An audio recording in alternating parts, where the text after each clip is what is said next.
Okay, so we've come a long way since the first video on my channel, and since then, we've gone through almost all of Dragon Ball, but fear not, fellow power level enthusiasts, as there's still a few more things I need to cover, starting with all of the filler content throughout the anime. Now, when covering filler, I've noticed a rise in inconsistency in terms of power levels, as while Toriyama does a great job keeping all the facts straight, Toei, on the other hand, sometimes makes some questionable decisions, that we will cover as we go. Also keep in mind, I skip over quite a few things, as we don't need to know the power levels of Piccolo's driving instructor, or the orphans Gohan has an adventure with. Just in case this is the first of my videos that you've seen, I don't really like the data books that much, as I consider them inconsistent, and not worth taking seriously, so I will only use stuff from the story itself. So you have a good benchmark for this first section, I consider Kid Goku at the start of the series to be a 79. As the data book's 10 for him is extremely inconsistent with everything we know about power levels from the series. Honestly, this is the first power level video where I actually need to rewatch a bunch of stuff, as my memory of some of these is a little foggy. While I refresh my memory, consider subscribing to the channel, as there's still a good few power level videos to come in the future. Now, getting into it, there isn't much to talk about in the first filler section of Dragon Ball. All I really want to bring up is when the Red Ribbon Army takes down the Ox King. Considering I put him around 88 in the Dragon Ball video, I really don't think they should be able to take him down like that. Moving on, there's a specific set of filler episodes from episode 79 to 83. We first see Goku after the Fortune Teller Baba arc, and to remind you, Goku is at 133 at this point in the story. He encounters this tiger bandit who he easily dispatches. Since he's so large and wearing warrior attire, we can put him at like 30, a good bit lower than someone like Pomput from the World Tournament. After that, we are introduced to some Fist of the North Star bandits that got lost and found their way to Dragon Ball. Now, this one introduces something interesting. If you know anything about Sun Wukong, the character Goku is based on, you know he has 3 iconic tools. Goku has 2 of the 3 tools, but Toriyama never introduced the third, that tool being the Sealing Gourd. Here, it has the power to seal someone if they don't answer when their name is called. After being sealed, they're turned into a liquid that if someone drinks, they can steal the sealed person's power. Kinda OP, huh? Luckily, Goku is able to avoid being converted with the power pole, and turns the gourd on its owners. Goku lets the villagers keep the gourd. Shame he couldn't keep it, as this is filler, but it's not really his style to use something like that anyway. The bandits are no match for Goku, but assuming they've been using the gourd for a while, they're probably pretty strong. So, let's give them 67 and 73. Now, for the next episode, we skip an unspecified amount of time. Let's say Goku is like a third of the way into his training for the 22nd Tenkaichi Budokai. Since he's at 163 during the tournament, let's give him 143 here. Goku hears of a strong fighter named Shen, and he goes to fight him. Unfortunately, he's sick and can't really spar with Goku. But from what we see, he's quite impressive, able to use a technique similar to the after image. He thinks he could beat Sky Dragon if he wasn't sick, so we'll get back to Chen. While getting medicine for Chen, Goku is attacked by Rising Dragon, but Goku promised not to fight, so he just dodges. I'd give Rising Dragon like 42. In the King's Exhibition match, Goku faces Sky Dragon, but Goku is at a disadvantage as Chen's son put laxatives in his food. Even with that, Goku still takes Sky Dragon down using Chen's Phantom Star technique.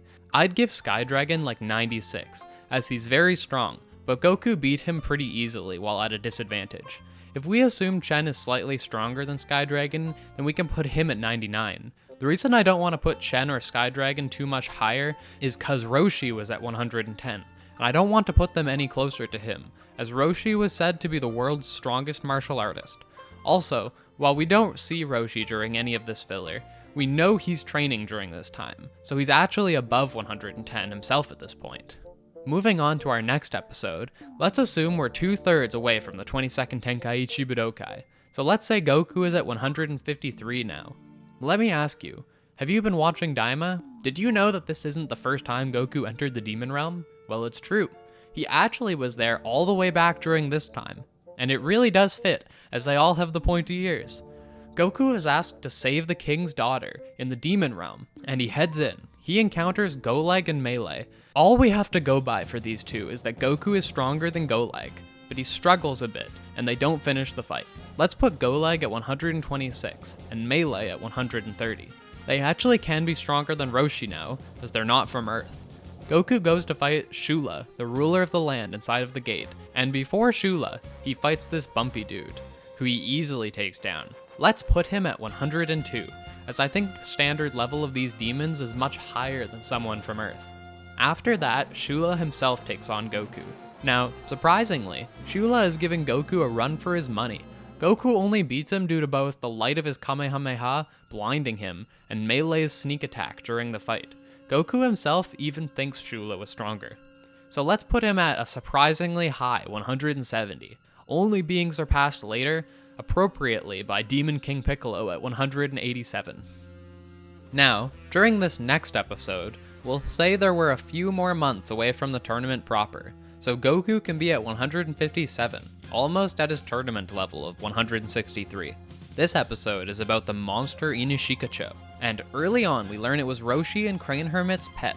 Here, we get a bit of a mistake by the anime team, as it's shown that Roshi is relaxing while Krillin and Yamcha train, while we know Roshi himself should also be training during this time, as he should be attempting to keep up with Goku. Now, in the anime, this is actually our introduction to Ten Shinhan and Chaozu, who are pulling a scam where they have Iinochiko attack a village, only for them to show up and kill it.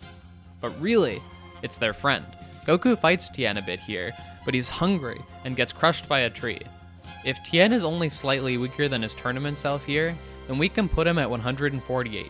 Goku tries to reveal their plan, but Tien betrays Iinochiko, and Goku saves him, tricking the villagers into thinking Goku is the monster's friend.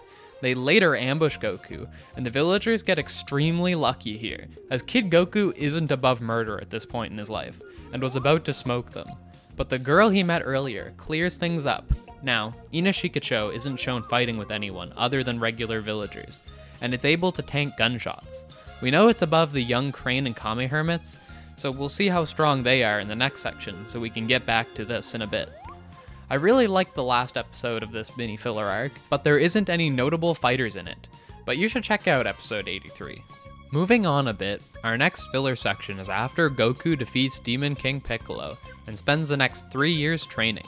Goku at this point has raised his level to an impressive 262, and by the end of his training arc he reaches 302.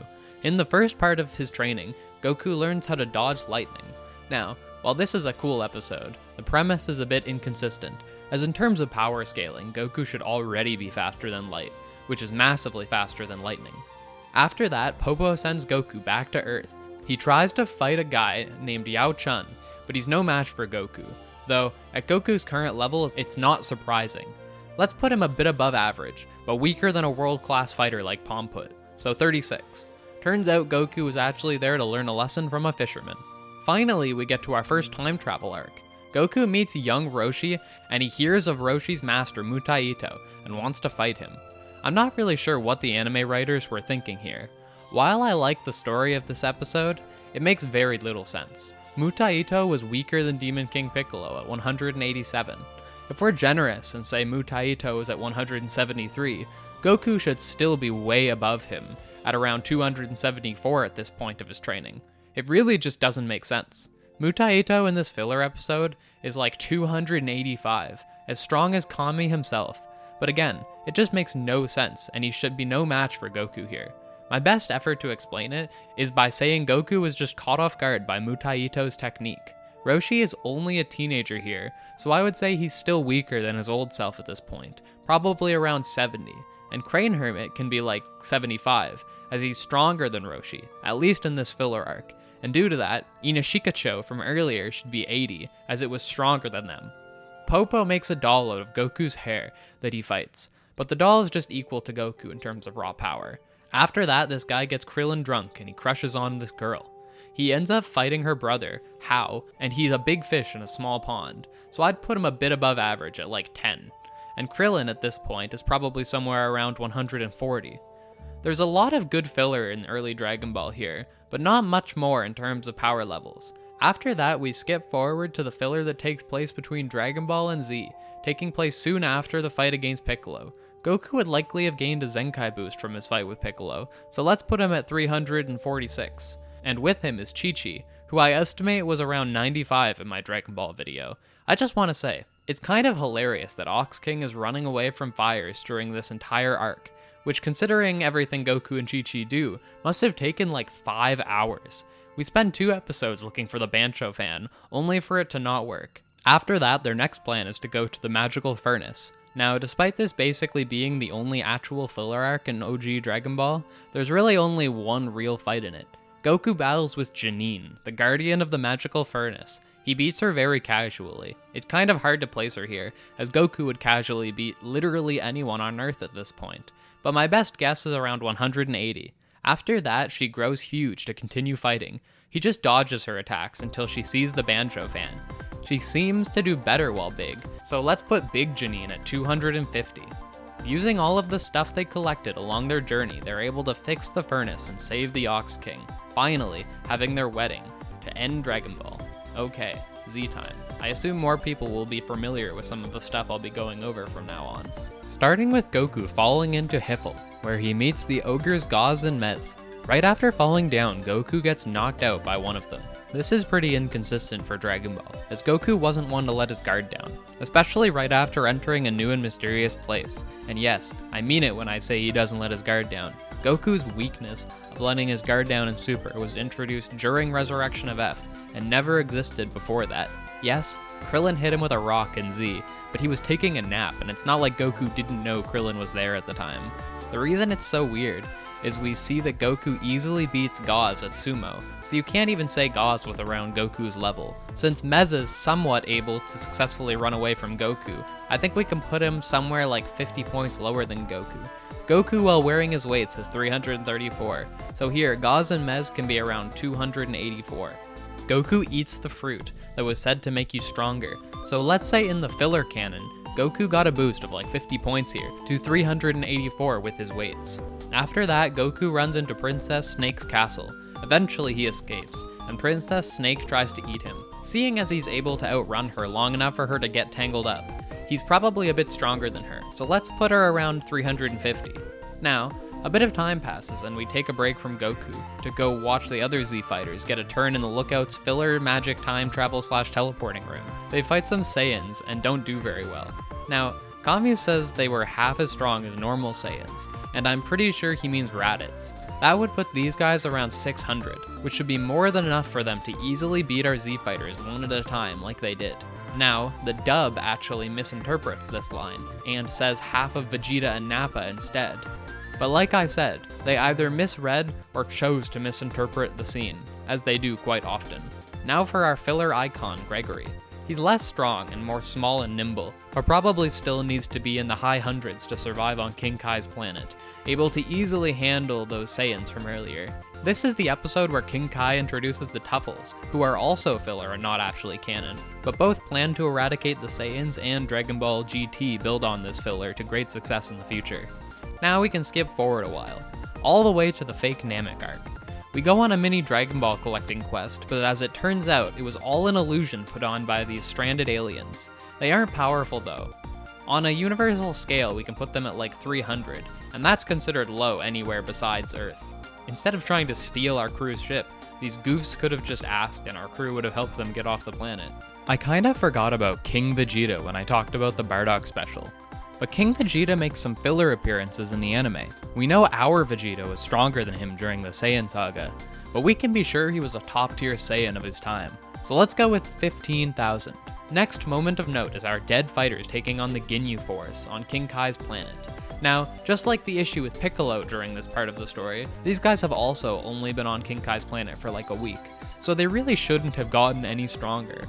And all of them were below 2,800 during the Saiyan saga. During my movie power level video, I actually already calculated how strong these guys should have gotten around this time when compared to Piccolo's equally confusing power-up.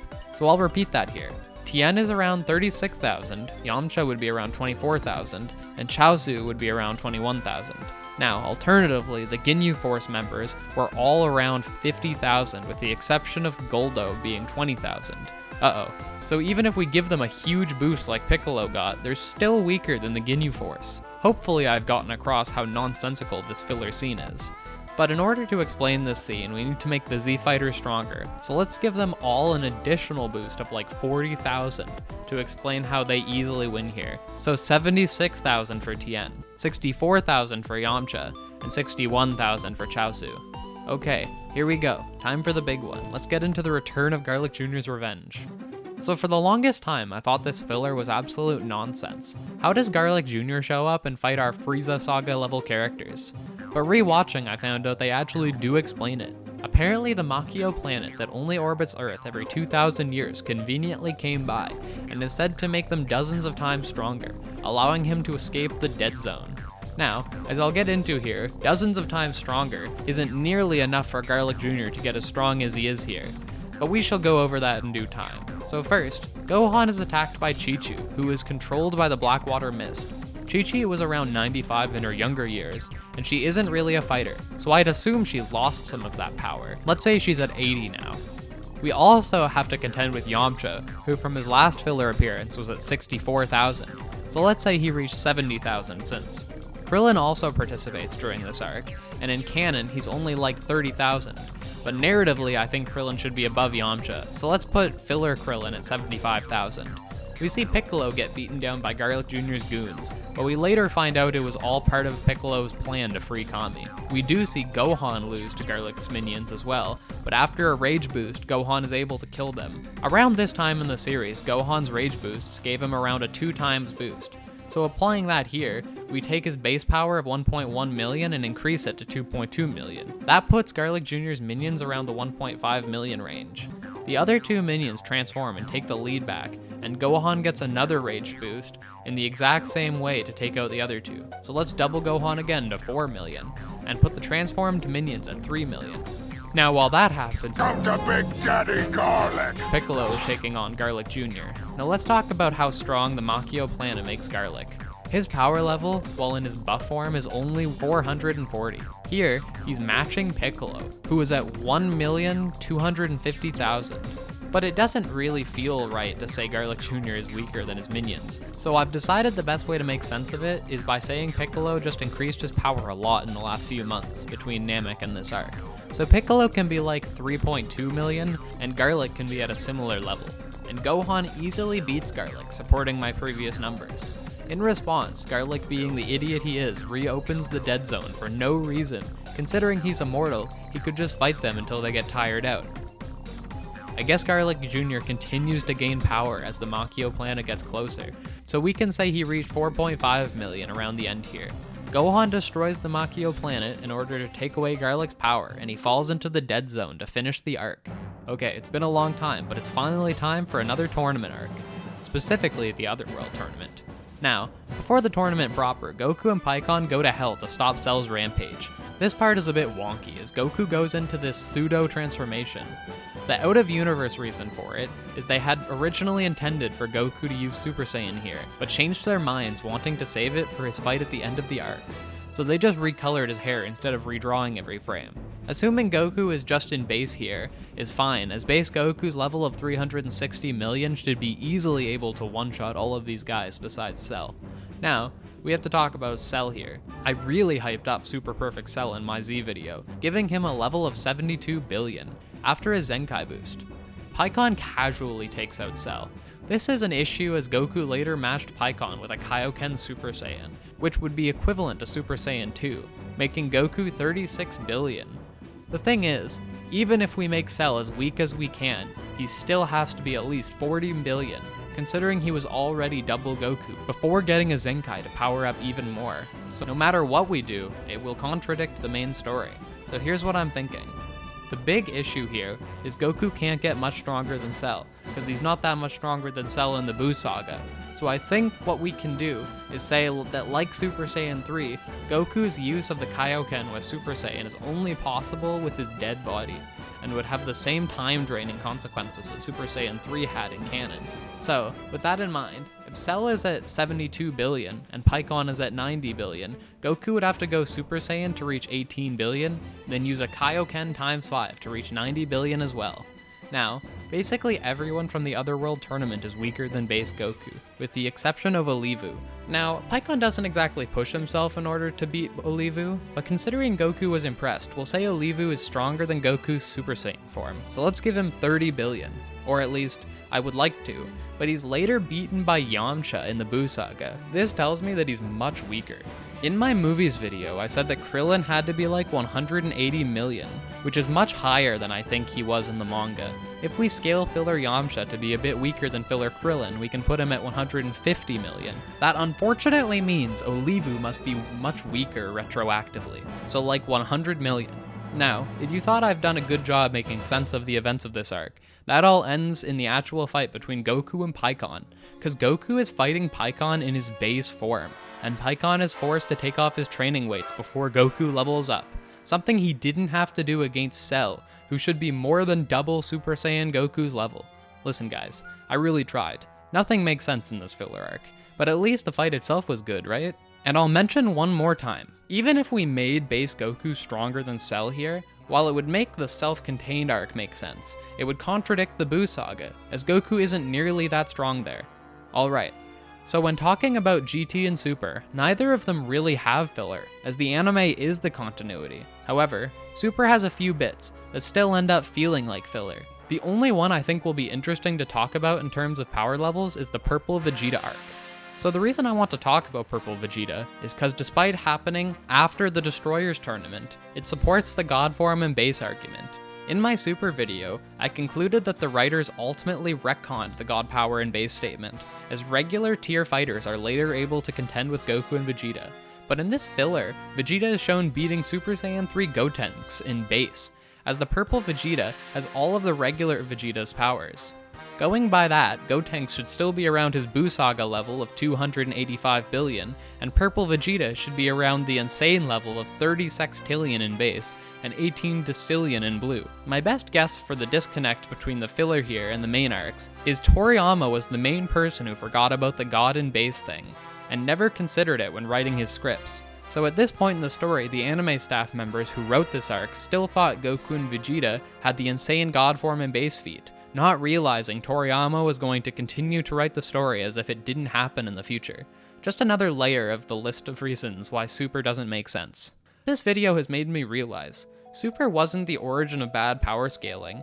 It almost always is from a lack of coordination and communication. Since Toriyama wrote the original manga mostly himself, he was able to keep all of his facts consistent. That can't be said for something like the Z filler or Super, that has all of these different writers contributing, while not taking the appropriate amount of time to coordinate with everyone involved. Even if it lacks in a logistical sense a lot of the time, I'm still glad that we got all of this extra content, as I actually like most of the filler from Dragon Ball. Anyways, I hope you have a great day, and I'll see you next time.